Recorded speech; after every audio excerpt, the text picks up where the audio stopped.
Recorded as well. So it is a go. Hello to everybody out there. Thank you for tuning in to Virtual Coffee with Ben. My name is Ben Blackman. I am the Director of Development for Ridge. That is Royal Innovation Design Group of innovation consultants based in St. Petersburg, Florida. Before we get started with our guest today, as always, I want to encourage everybody out there to go to the Ridge YouTube channel to subscribe to our content. You can go to our Facebook page as well to like and share all of our content. You can also schedule your own virtual coffee session with me. We can talk about how Ridge can help your company innovate more effectively, or if you'd like to be a guest on the show, certainly love to have you as well. I'm excited to welcome our guest today. His name is James Olson. James is a recent addition to the board of advisors for Blockspaces. And prior to that, he spent 3 years or so at AgileThought as the Senior Vice President of Sales and Business Development. Thank you so much for joining me today, James. Hey, good morning. Great to be here. Thank you. Thanks. And congrats again on being named to the Blockspaces Board of Advisors. I'm really curious to know more about your role there. But first, I kind of want to go back to your professional career. You had the opportunity, which I'm not sure how many people have been able to do this, but you worked at 3 of the original Big 5 accounting firm companies, Arthur Andersen, PwC, KPMG. I was curious what that experience was like for you and kind of how it shaped your career to this point. Yeah, happy to talk about that. I spent, I guess over 20 years in management consulting, and as you mentioned, that started with Andersen Business Consulting. It's kind of interesting, obviously, that's a very exclusive club of alumni now because there are no new members. so we have the big 4. But throughout my career in management consulting, I focused primarily on the front office. So how organizations can transform their sales and marketing in collaboration with their clients and customers in a more effective way, and in ways to innovate, new ideas, take new products to market, and on an internal perspective, implement new business processes and technology to build differentiation in the market and grow their revenues. What I taking away from that, to me, it was 20 years of an MBA program. Sometimes I had clients that we had 2-hour projects with, and sometimes up to 2 years, depending on the scope of the strategic planning session or a real physical on-site transformation of their organizational design, new products, capabilities, and technology.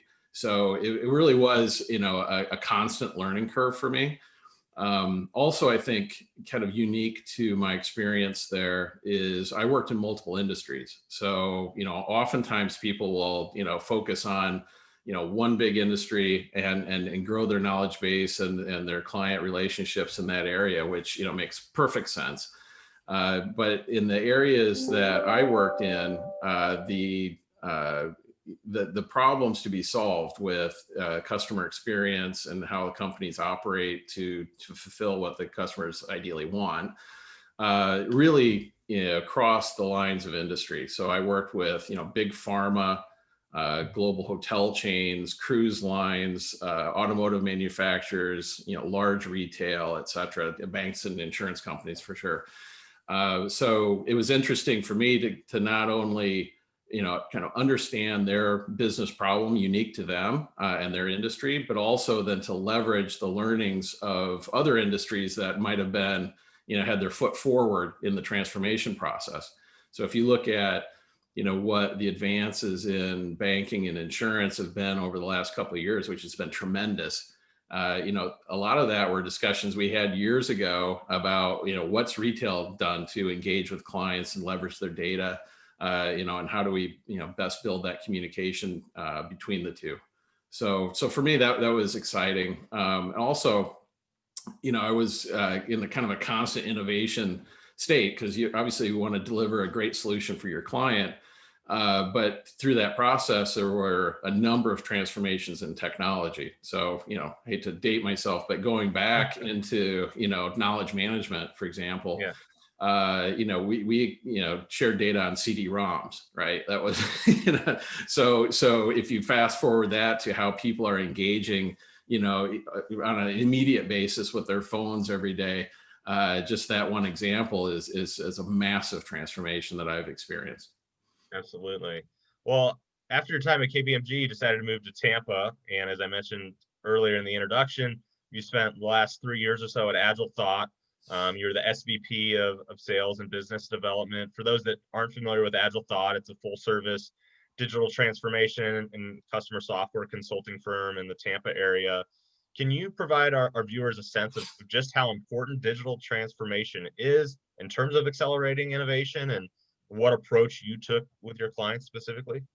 Yeah, actually, just taking a step back and bridging to the management consulting conversation. I actually met the founders of AgileThought back when we worked at Anderson. So they were in Sarasota in the technology office there. And among the things that I did with the Big Four, with regard to Anderson, we were rolling out a global CRM system to connect our sales team. So for example, if we had a large Fortune 500 client, we might service them and have relationships and discussing what their needs are and really selling to them, in 50 different countries. So we needed a global solution for CRM. And at the time, if we looked at, Siebel, Oracle, et cetera, they just didn't have the technical capability to connect people in Turkey, Greece, Japan, all together in one big system. So we built a custom solution, and the AgileThought founders were really the on the ground developers at the time that, made me look like a hero as we rolled that we got the software done in about 1.5 years, which is amazing, and rolled it out to 84 countries. So that was the foundation of a very strong relationship, which we carried on to PwC, and then they started AgileThought, 20 years ago. So for me, I've known the founders for a long time, and from my perspective and working with the Big Four, there are certain limitations as to what technology the Big Four can roll out and the role that they can play, especially if there's an audit client involved. So oftentimes the work that I did in strategic planning, organizational redesign, et cetera, the final solution, the final, implementation and the real world advantage of all the things that we had planned rested in the development and implementation of the technology. So at the time we were, have to hand that off to another organization. So we couldn't really see it end to end. What was exciting for me with AgileThought was the opportunity to take all of the thinking around the consulting part of it and bake it into the technical solution and do both at the same time. So we were able to really provide an end-to-end service from understanding the issue at hand, devising a solution, creating it and implementing it. So I could really, experience the whole process and we could deliver that value to clients. That's great. Now, during your time at AgileThought, obviously you had the opportunity to work with Ridge and our Chief Innovation Officer, Michelle Royal. You developed an innovation model that served part of an acquisition package. AgileThought was acquired last year by N Global. Curious what you took away most from that partnership with Ridge. Yeah, well, two things that were big learning curves for me in making the transition from management consulting into this world.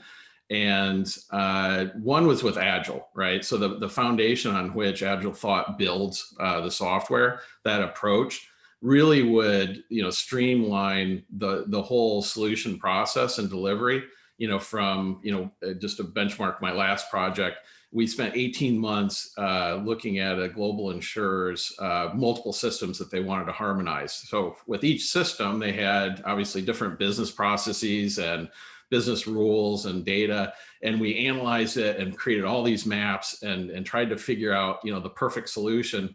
Then, which makes sense at the time. Then you go through vendor selection, and so the whole process end to end for that transformation is 3 to 4 years easy.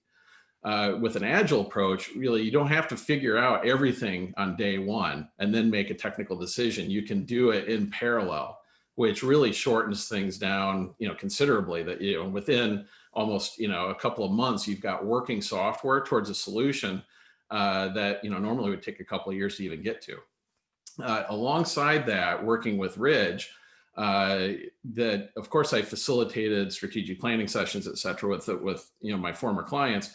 What I learned from Ridge was really the design thinking approach, right? And I appreciated the way that Michelle and team engaged with our clients. So we worked, intimately with them on helping break down the communication barriers, getting input from both customers at the executive level as well as staff, and then their customers, and being able to get all points of view and ideas around what really is the solution to be solved, and what are the creative ideas and ways of working that they want to implement for the future. So I found that Ridge's approach was very engaging, and allowed people very quickly to feel part of the solution and contribute really on day one.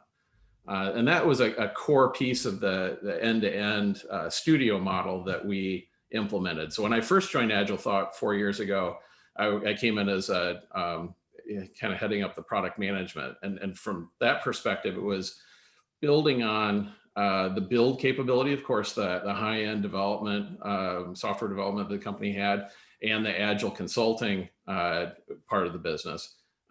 Michelle and team brought in some new ways of doing the innovation and ideation. So we were able to put that all together into what at the time we were calling the studio model.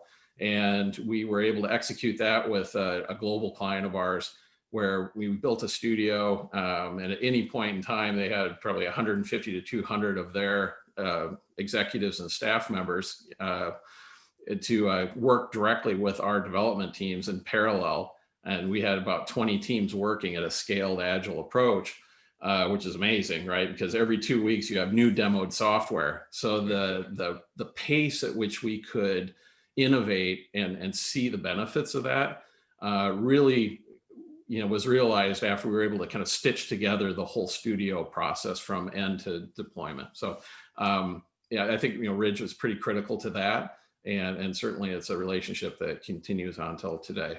Yeah, well, we certainly enjoy having you in our network of former clients, and really excited to see what you're going to be doing moving forward, which, as I mentioned, you're now an advisor to Blockspaces. It's a local tech company here in the Tampa area. They're focused on connecting blockchains for existing business applications. They're focused on accelerating blockchain adoption. For people like me, and I'm sure there's a lot of people out there still a little bit green when it comes to blockchain technology. Can you give us some kind of background on what exactly it is, what the company Blockspaces aims to do, and kind of what your role as an advisor is for them? Yeah, certainly.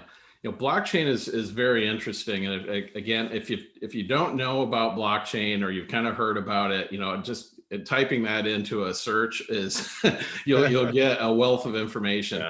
Yeah. The interesting thing is, it's been discussed for, I don't know, let's say 7 years, right? And the founders of Blockspaces have really been along the ride since the inception. So, from a domain perspective, they're experts at it. And at the heart of it, blockchain is a network that allows companies to decentralize and democratize their data. So it knocks down the barriers of participants in the network having their own systems, their own ledgers, their own list of resources or inventory and pricing. And it brings transparency to transactions that ultimately, bring efficiencies like, speed to market. Transactions can happen, almost simultaneously. Knowledge about the availability of resources and inventory is easy to see. And you see it in applications like in the food area, right? So Department of Agriculture and a lot of big food vendors and grocery store chains, et cetera, they're all working towards traceability and tracking, right? So if something was to go wrong, like you can track this from farm to table, really. And with that supply chain management and the purchasing and transactions that go along with it are again transparent and speed to market. It's an accelerator at an exponential level, really. The challenge around it is, if you look at one of the big vendors like IBM, just IBM, they have probably launched over 200 business networks around blockchain. And when you look across those networks, I think about 1% of the vendors that participate are actually onboarded and connected. So the value of blockchain will be realized only when companies like Walmart, Home Depot, and others that have been in the news over the last couple of months in launching their blockchains have to get all their vendors onboarded so they can participate. And the opportunity for Blockspaces is to provide a platform as a service, a subscription model on a monthly basis, where these vendors who may not have the most sophisticated IT departments can connect their systems, their legacy systems, into the blockchain in a very easy way. Mhm. So that's I think, an important service that Blockspaces, and very unique service Blockspaces, is able to bring to market. It's really exciting. We'll certainly Yeah. be keeping an eye on it as it moves forward. I know it's kind of a new concept for me, but it's really interesting. So I appreciate you giving us some perspective there. If you're just joining us out there, you're watching Virtual Coffee with Ben. My name is Ben Blackman. I'm the Director of Development for Ridge. That's Royal Innovation Design Group, group of innovation consultants in St. Petersburg, Florida. And I'm joined today by James Olson. He is the former Senior Vice President of AgileThought, Sales and Business Development, and currently an advisor to Blockspaces.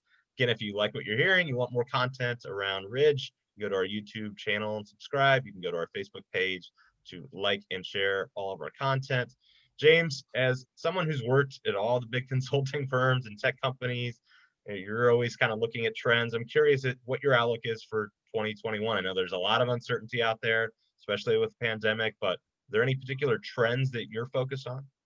Yeah, that's a great question. I think a number of things we've seen change, right? I will tell you that, I guess, from my perspective, having talked to companies about their customer experience over the last decade, about how they engage with their customers and internally with their employees. The situation we have today is really forced, in the last 3 quarters, have really forced companies that if they're on the fence about plugging the holes in their customer experience, they're actively trying to do so, not only to be competitive, but to build their businesses. So some of our clients have seen an opportunity to better engage with their customers and their employees, and a lot of that has to do with technology and being able to facilitate that end-to-end journey. So by that I mean, from a customer's perspective, how do they learn about your business, your capabilities and your offerings? How do they engage with you to buy? How simple do you make the buying process, frankly? Once they're a customer, the ongoing support, the servicing, monitoring and maintenance, if it's a technology solution, being able to work with employees and customers across that experience is critical. I think about companies, another company in Tampa that one of the founders of AgileThought had started a couple of years ago, called Collabs. They created a contract management software solution called IntelliAgree. And what's interesting about that is that there have been contract management systems around for decades, but I think primarily they are knowledge repositories. It's, where do you put contracts? Where do you go find them, right? And what Collabs did with their IntelliAgree product was really say, what's the workflow? Like, we've got, if you take a law firm, like, we've got hundreds of people that might touch a contract, make edits, do back checks on it, compare it to other contracts to make sure they didn't miss anything. There's a lot of collaboration and workflow that goes around this, and getting sign-offs, et cetera, until you finally get a contract. And then once you have it, how do you go find it or monitor it? So if something changes in your world, it triggers a pricing change or something, that contract's not sitting in a drawer somewhere, it's live, and you can monitor it. Now you fast forward to, this last year, and you're like, well, okay, the people are not in an office. They're not pushing paper back and forth across the desk. They're not sticking it in a file drawer. They're not able to necessarily get in a room together and look over their shoulders and make edits or comment about the contract at hand. So the system itself can create a pretty seamless workflow that allows business to go on and actually take advantage of AI and machine learning to improve the quality and the ongoing implementation of a contract. So, I mean, it's a very corporate kind of example, but it's something that before you still had teams of people gathered around, physically working on those things. And to the extent that companies are able to kind of fill in the workflow and the process in a way that allows them to work remotely and seamlessly, I think is going to be a trend. So again, it's going to be forced change. If there were things that were on the backlog of change that they had for their company, I think there's a rush now to try and get those things implemented. Mhm. Well, it'll certainly be interesting to watch, and we know that the customer experience is something that we're talking a lot about with our clients, and that's a good area for everyone to be focused on right now, given the current situation that we're all in. Before we wrap up, I always like to go through what we call the Benny Good Times Fast Five. It's 5 quick questions, allows our audience to get to know you a little bit better on a personal level. So, as someone who's been in the Tampa St. Pete area now for quite a few years, I'm curious, what's your favorite part of the area?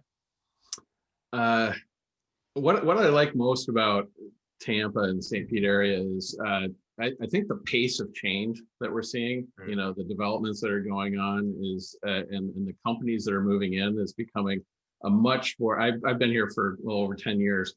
I've seen lots of new business, lots of new people moving to town. So you've got more diversified sort of culture, and obviously a lot of development around, properties and things that I've experienced actually a few times. So after I got out of university, I first moved to Denver, Colorado.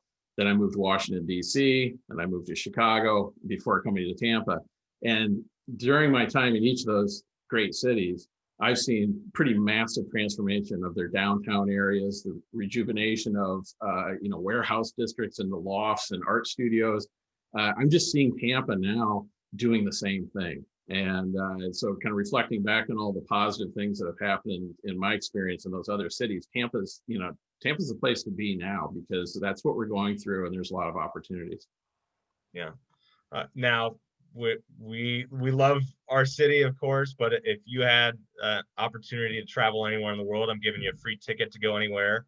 You get out of this place for a little while. Where are you going? Free ticket. I love it. Well, I guess it was a couple of months ago. We were doing a Zoom happy hour with people and some friends of mine. And someone asked a question, say, well, what countries have you been to? So people were listing off the countries that they've visited. And through my work experience, I think I got to like 40 countries. Wow. And then everyone got bored and we changed the topic, right? so if you dialed back the clock like a year ago, I'd say, well, there are a few places I would like to go back to. I did an amazing trip to Nepal. I've been to New Zealand, which is incredible. My wife's from Sao Paulo, so there's, it's, a third larger than New York. So, there's just exciting place to be. But I think given the current state of the world, I might take you up on that ticket to get on a SpaceX flight and do that trip around the moon. I think maybe my trip would be to the moon. I think you missed the launch. There wasn't there a SpaceX launch last night. Well, it's just like buying a new car. You don't want to be the first one. Yeah. Right? Good call. Good call. I like it. Question 3 is, what is your favorite movie? Favorite movie? Wow. Well, I can tell you with, unfortunately, with Sean Connery's passing, I have been rewatching a lot of James Bond movies, which from a sort of total number standpoint, I've rewatched those movies. I know all the lines of any James Bond movie. I would say, though, that's more of a frequency answer. The most impactful movie I've ever watched was 12 Angry Men. Mm-hmm. If you've not watched it, go do it. Find some time, go hit Netflix and go watch this. Obviously, it's an older movie.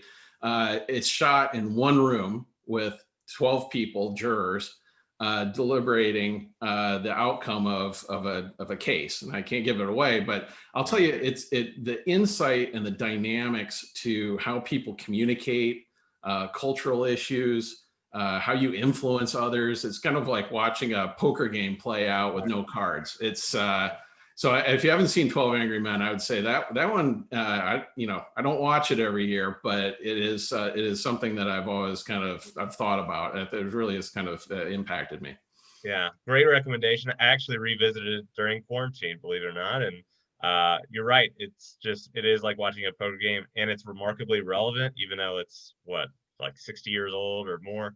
Yeah. Still, it does ring true today. So I would recommend it as well to anybody watching that hasn't seen it.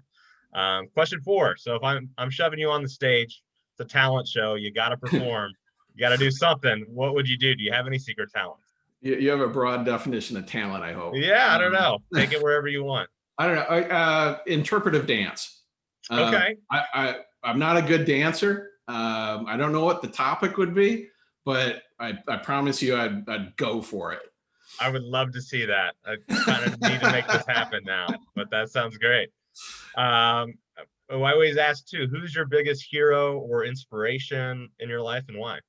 That's a tough one, Ben. Yeah. There are a lot of people that have impacted like how I think and view the world. And thankfully I keep running into new heroes. Last week I was in Naples, Florida. My mother celebrated her 90th birthday. And so in and of itself, that's remarkable. And also she raised 6 of us. So, I have to give her a definite hero status for that. But during our discussions, she kind of brought out the genealogy books, and we're flipping through history. And going way back, we spent some time talking about the relatives that came over on her side of the family from England, and the fact that they were able, to get in these boats and come across the ocean and then work their way through the Great Lakes and land in Wisconsin is, astounding to me. On top of that, a group of the men, formed, this, kind of travel team, and they left the Wisconsin and they went to Iowa, and they'd never been to, and didn't have great maps, and they went there, staked out the land, and came back. That journey took them 6 months. So they left their families, and they're not on Zoom meetings and text messages along the way. So really think about like the true pioneers. And of course you can, draw some alignment with, people being innovators and of course, going into new territories. But I mean, physically going into something as completely unknown as that and having the courage to do that, to me, that's the heroes from my perspective. Great answer. And happy birthday to your mother. That's amazing. And I know this is the Fast 5, but with Thanksgiving tomorrow, we have a bonus question. So it's actually the Fast 6. Got to know what your favorite Thanksgiving dish is. We'll go with side dish. Aside That's from Pinot Noir. Yeah. Pinot Noir. Okay, that's good. It goes with everything. That's a great answer. And then finally, before we go, where can people go to find out more about the work that you guys are doing at Blockspaces? Well, certainly you can go to the blockspaces.io. I would say here, actually, I've been thinking about this quite a bit. This is another thing I've really experienced over the last 9 months or so, is that the amount of knowledge that's available today, people are giving away, is remarkable. The sharing of innovation, ideas, methodologies, solutions. I mean, the content out there is so rich and engaging now. If you go to AgileThought, you can learn loads about, how AI actually works, or, about Agile framework and how to implement that in an organization. You got your Ridge website. You guys are publishing some great things on innovation. Blockspace is similar within their domain. Another area, when you think about peers, is the universities. I went to Northwestern. It's amazing how they've leaned in over the last 9 months. Like there must be 3 webinars a week that I'm trying to attend on various topics like M&A, what's going on in specific industries or in specifically technology, or just networking, how to communicate and build up your network or rejuvenate a network. So, I think that there's opportunities now to go to multiple sites and learn. And I think that's very exciting. It is. Well, thank you so much for joining us today, James. It was really great speaking with you. For everyone out there, if you'd like to learn more about Ridge, you can go to our website, which is ridge.com, ridg.com. And we hope to see everybody next week on Virtual Coffee with Ben. Until then, hope everybody has a great Thanksgiving. James, have a great Thanksgiving. We'll see you next time. Stay safe out there. All right. Thank you. Bye. All right. Live stream has stopped.